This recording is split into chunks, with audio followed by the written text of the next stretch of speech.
ছোট একটা সাদা টাওয়েল হারিয়ে দিল গোটা আইরিশ দলকে। তাতে হতবাক সবাই, এটা কিভাবে সম্ভব? হ্যাঁ দর্শক, এটাও সম্ভব। তাতে দ্বিতীয় টি-20তে আইরিশদের হারিয়ে সিরিজে টিকে থাকলো বাংলাদেশ। উল্লেখ্য যে এদিন প্রথম টি-20তে আগে ব্যাট করতে নেমে বাংলাদেশকে হারিয়েছিল বলে দ্বিতীয় টি-20তে এদিনও টসে জিতে ব্যাট করতে নামে আয়ারল্যান্ড। যদিও তাদের সিদ্ধান্তটা যে দারুণ ছিল, তারা সেটা ব্যাটে নেমে দেখিয়েছে।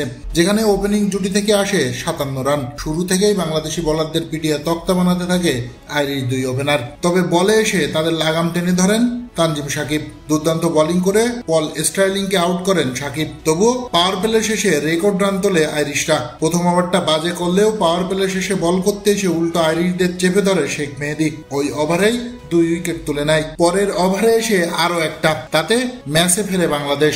এরপর শেষ 2 বলে কোনো রান না আসায় আইরিশরা থামে 170 রানে। আগের দিনের মতো 181 করে নাই। তবুও এটা বাংলাদেশের জন্য চ্যালেঞ্জিং স্কোর, কেননা বাংলাদেশ 170 বা তার বেশি রান চেস করে জিতেছে তাদের টি-20 ইতিহাসে কেবল 3 বার।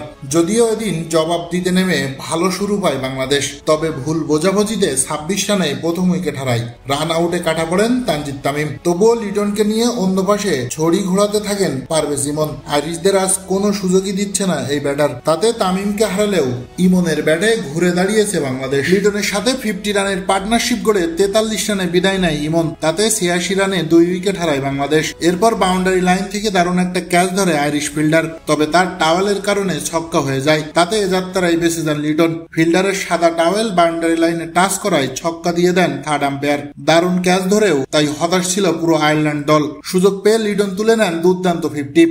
আউট হওয়ার আগে খেলেছেন 57 রানের ইনিংস। লিটনের পরেই প্যাভিলিয়নের পথ ধরেন সাইফ হাসানও।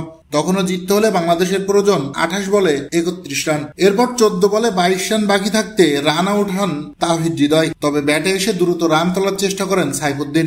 সফল হন তিনি। ঠিক তখনই বোল্ড হয়ে ফিরে যান নুরুল হাসান সোহান। তখনও জিততে হলে 10 বলে 14 রান দরকার বাংলাদেশের। তবে মাথা ঠান্ডা রেখে দুর্দান্ত ফিনিশ করেন সাইফুদ্দিন। তাতে আইরিশদের 4 উইকেট হারিয়ে সিরিজের সমতায় ফিরল বাংলাদেশ। আগামী 2রা ডিসেম্বর অলিখিত ফাইনালে আবারও মুখোমুখি হবে এই দুই দল।